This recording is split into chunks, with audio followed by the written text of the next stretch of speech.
안녕하십니까? 2023년 9월 12일 화요일 인도네시아 헤드라인 시작합니다. 첫 번째 소식입니다.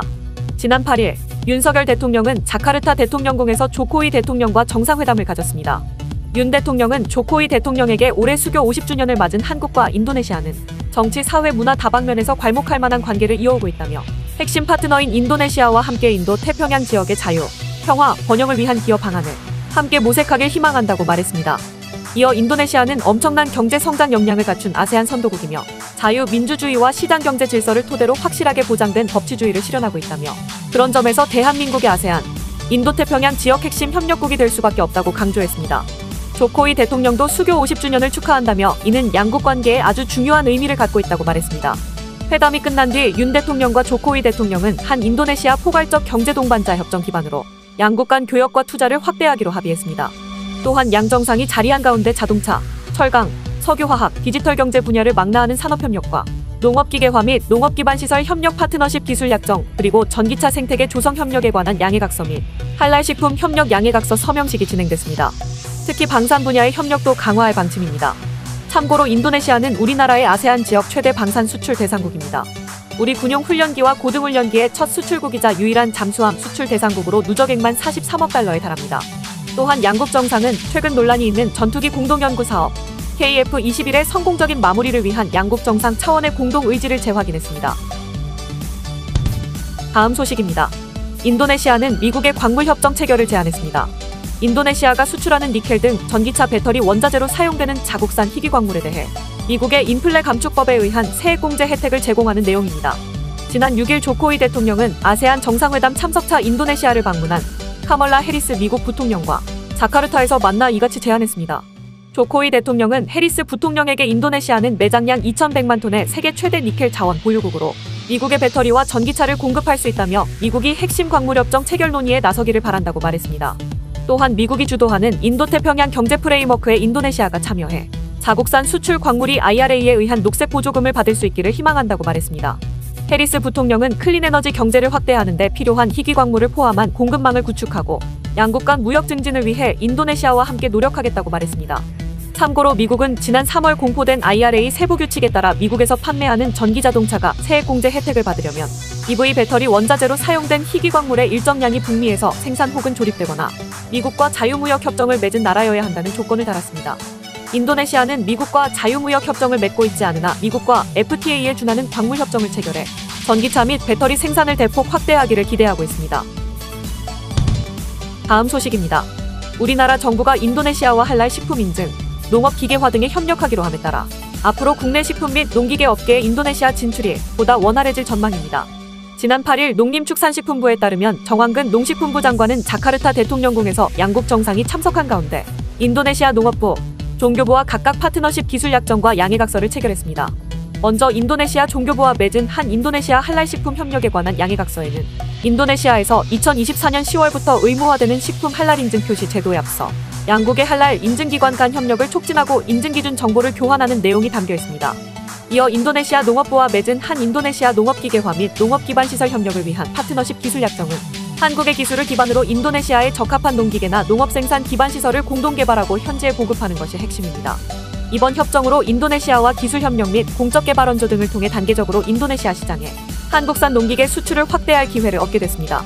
정 장관은 양해각서 체결 직후에 인도네시아 농업부 장관, 종교부 장관을 각각 만나 검역, 물류, 할랄 인증 등 농식품 업계의 수출 애로사항 해소를 위한 구체적인 협의를 진행했으며 이후로도 양국 간 실무적인 논의를 계속할 방침입니다.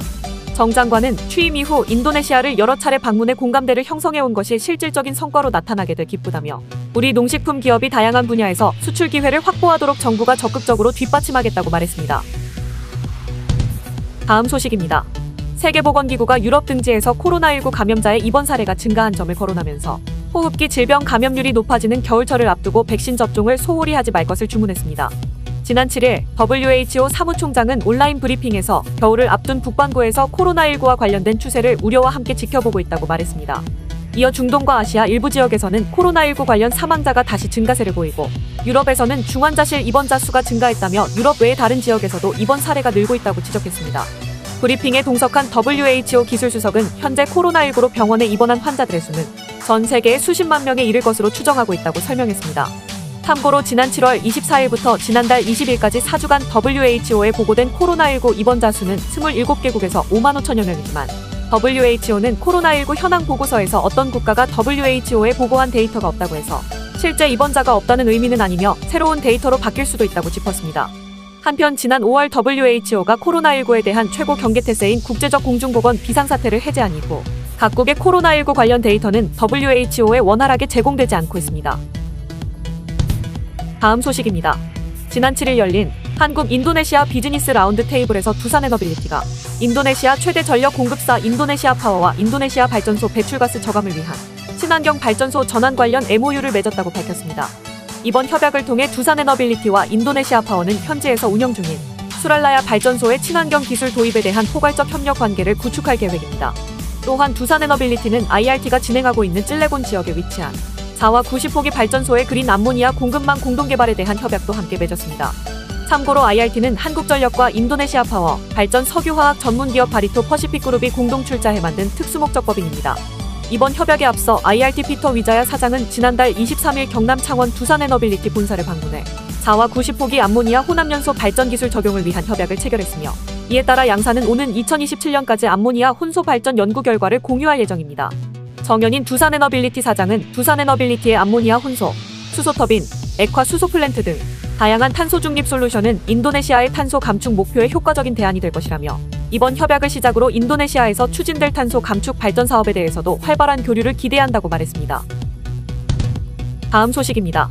지난 9일 대외경제정책연구소 등에 따르면 파뮤 생산 세계 1, 2위인 인도네시아와 말레이시아는 파뮤 가격 하락에 대응하기 위해 바이오 연료 사용을 확대하여 적극적으로 추진해 수요를 늘릴 계획입니다. 인도네시아 정부는 2020년부터 경유 차량의 바이오 디젤 혼합 비율을 30%로 확대하였으며 올해부터는 바이오 디젤 혼합 비율을 35%로 확대하는 B35 프로그램을 시행한다고 밝혔습니다. 인도네시아 정부는 B35 프로그램을 통해 연간 10억 달러 규모의 석유 수입을 줄일 수 있을 것으로 예상하고 있으며 또한 바이오 디젤 생산을 통해 100만 개의 일자리가 창출될 것으로 전망하고 있습니다. 참고로 인도네시아와 말레이시아는 세계 최대 파뮤 생산국으로 최근 파뮤 가격 하락으로 국가 경제에 부정적으로 작용하고 있습니다.